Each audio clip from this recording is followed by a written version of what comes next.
everybody. I'm Rebecca Valcarcel, and about 6 days ago, I returned from Spain, where I walked a portion of the Camino de Santiago, the Camino Francés, and I walked from Astorga to Santiago de Compostela, about 270 something kilometers or 160 miles.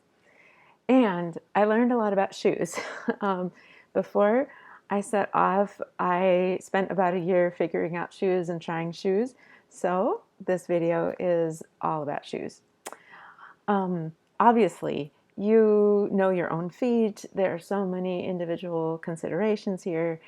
You absolutely have to find what works for you, but this is just my experience.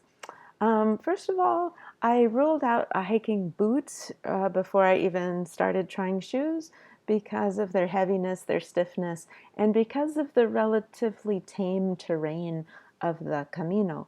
Most of the way it is trails that are, dirt and gravel, sometimes more gravel. And then, of course, you have sections of city concrete, asphalt, areas that are paved, even walking alongside the road, although they usually have a place for pilgrims, and it's, like hard-packed dirt, sometimes gravel. So it is not the technical terrain of mountain climbing. So I ruled out a hiking boot right away. There are some sections where it is a little more than just, gravel and like tractor roads through the agricultural region. But even there, I felt like a hiking boot would be a little too much. However, I thought maybe a hiking shoe would work. So the typical choices on the Camino, people either wear a hiking boot, a hiking shoe, or what's called a trail runner, which is a little more like a tennis shoe, but got a little more going on than a regular like sneaker. So I started with a hiking shoe, and these are the first ones I tried, Columbia. They're called, Columbia Women's Redmond V2 Waterproof Hiking Shoe. Okay, and I thought I wanted waterproof because it does rain, especially in Galicia on the Camino, and I thought that would keep my feet dry, and if you keep your feet dry, that helps prevent blisters. However, if you sweat in your shoes, the waterproof shoe will keep the sweat in, and your sock will have to absorb it. Some people love their waterproof hiking shoes or trail runners on the Camino, but I and a lot of other folks have gone to the thinking of, wait a minute, ventilation is better.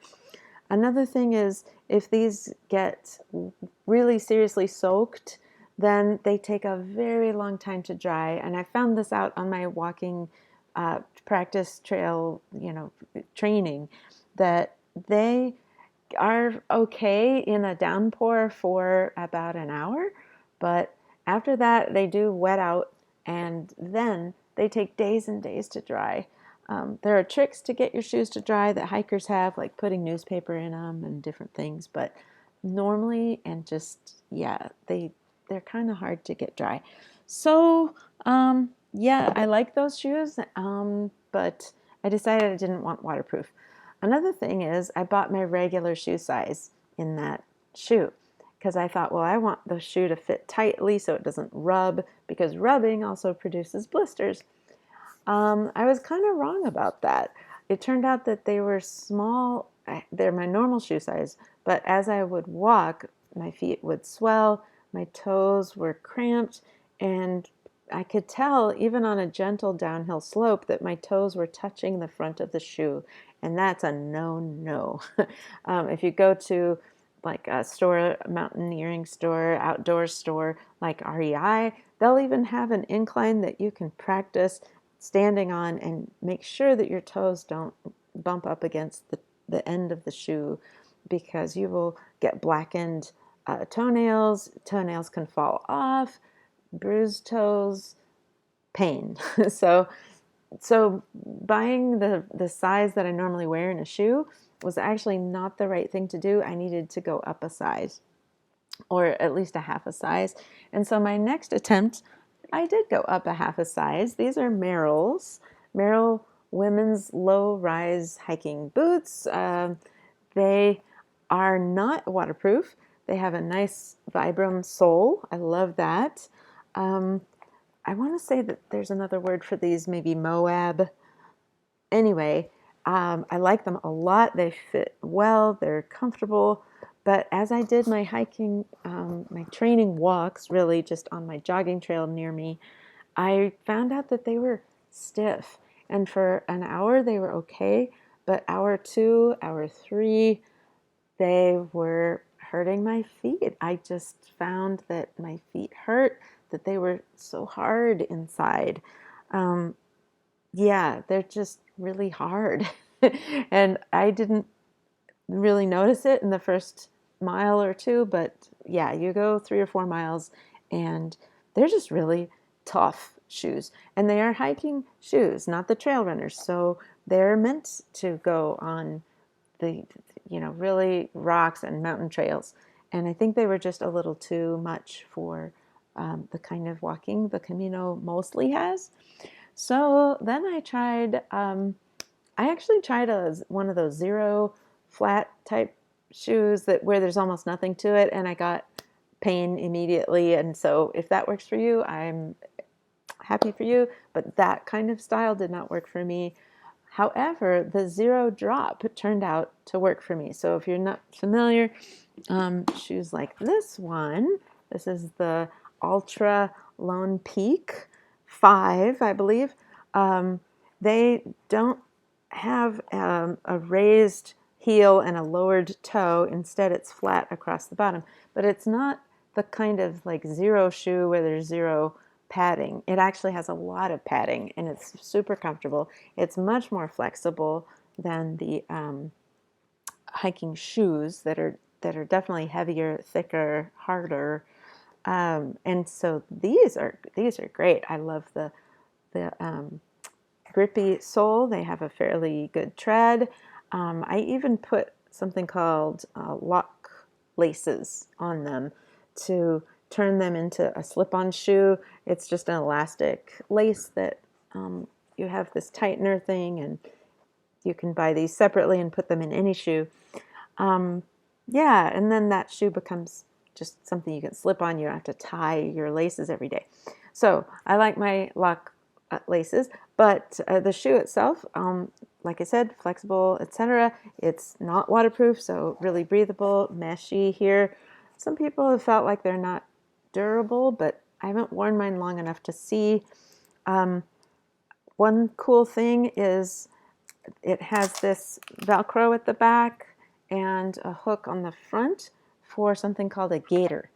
And a gaiter is like this. It's a little sleeve that goes kind of like a sock, except that it goes over your ankles, and it hooks to the front and here, and then the back goes into the gaiter trap. It's called the little Velcro at the back, and then you have this nice sleeve that keeps pebbles from getting into your shoe.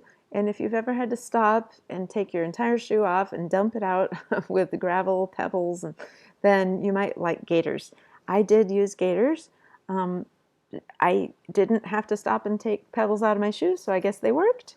And these are by Dirty Girl. So Dirty Girl gaiters, they're really popular in the hiking community.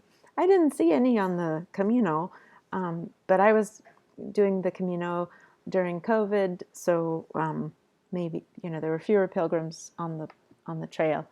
So, but I was the only one with gaiters, but I really liked them. So this has the gaiter trap and the hook all set to go. I did not take these though on the Camino. I realized that again they were a little too small, even though I had bought a size bigger. But my toe did come up against the tip. Also, the sole, even though it does have a good tread, it's pretty soft. And in Spain you have, and throughout Europe, you have cobblestones. And I didn't want to have my feet hurting after walking on cobblestones. And I just felt like I wanted a little more on the sole. So It's great for padding. It almost feels like a bedroom slipper. It's so cushy and comfortable. But I I will keep wearing them. I wear them for other things. But for the Camino, I decided I would go with a different Altra shoe, which is the Olympus. And I want to say this is Olympus 4. The sole is Vibram. So that's the main difference. I wanted that same shoe but with the Vibram sole. So the Olympus has a little thicker sole. Now, if you're the kind of person who wants to like feel the trail under your feet, this is not the shoe for you. It is very much like protecting your feet from the what's below. So whether it's cobblestones, rocks, gravel, this sole was great. Vibram, and because it's the same brand, it still has the little hook for the gaiters and the trap in the back for the gaiters. This little thing, I put this on my shoe. It's just a little length of basically yarn. I had a second one and it has come off now. But the reason I put this on my shoe is that sometimes you see in the albergues people with the very same brand of shoe and similar size, and they take your shoes. So this actually happened, not to me, but to someone during my Camino. I heard about two men who accidentally, someone took the other shoes, and then for days they were walking in the wrong size shoe, and that they finally sorted it out. But yes, that would be kind of a little extra thing. So gaiters are an extra thing. The lock laces are an extra thing, and then putting a little identifier on your shoe, or maybe the lock laces are a cool color and it definitely marks your shoes as different. But if you're using the standard laces and everything, then you might want to identify your shoe somehow. I loved these so much. Not only did the sole work, but the inside is just super cushy, so amazingly comfortable. They are pretty light for their, for shoes. They're heavier than the other Altras out there. They're the heaviest Altra, but relatively light, definitely lighter than a hiking boot, for example. And very breathable mesh at the front here, but more of a toe guard than some other kinds of shoes. And many times I found myself stubbing a rock or whatnot, and I was happy for that little extra protection around the toes. So yeah, Altra Olympus turned out to be my favorite Camino shoe. They are not cheap. The Columbias were the cheapest of all of these. The Merrells were not cheap either, but Altra was the most expensive. But my feet enjoyed them so much. One other thing I will mention, insoles. A lot of people immediately take out the insoles that come with their shoes and put in something more supportive or whatever they need. So obviously you know your feet, you might need to do that. I bought these Super Feet from REI, and they have some little extra support here. I cut them to fit the shoe, and you know what? They did not work for me. They seemed to work at home, and I brought them on the Camino, but I also brought with me the original insoles, and I did that just because of rain. I thought these Altras are not waterproof. They'll possibly get wet, and if they do, and my Super Feet get wet too, I can take these out, dry them separately, put in the original insoles, and maybe walk on the originals for a day while these are drying out. And that was my thinking. Well, it turned out that the very first day walking, I started getting some pain on my toes. And I knew it was not from hitting the end of the toe box, because my Altras are a size and a half bigger than my normal shoe size. It was actually because these insoles just fit slightly differently in the shoe, and they were not leaving enough room, like they're thicker or something. They're not leaving enough room for my toes the way the shoe normally would. So I took them out. I tried the regular insoles that just come with the shoe, and I had zero problems after that. So I I carried around the super feet in my bag the rest of the time. Well, at least they're light. And if I had had rain, maybe I would have tried them again. But it turned out that the regular insoles worked the best for me. So a lot of people that it's the opposite, but that was my experience. So definitely you can see how there are so many choices and lots of variations, insoles, without insoles, whatever. So try long walks with your shoes. And if you can, try to find some inclines and some declines so that you can know how the shoe works on those steeper sections. And try them on concrete and sidewalks too.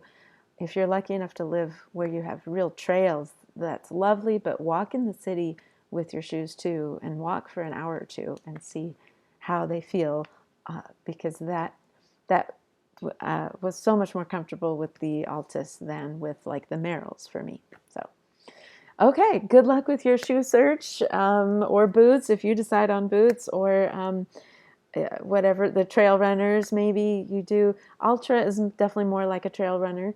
But whatever category you end up with, I hope you have a great shoe experience and a lovely Camino. So, buen camino.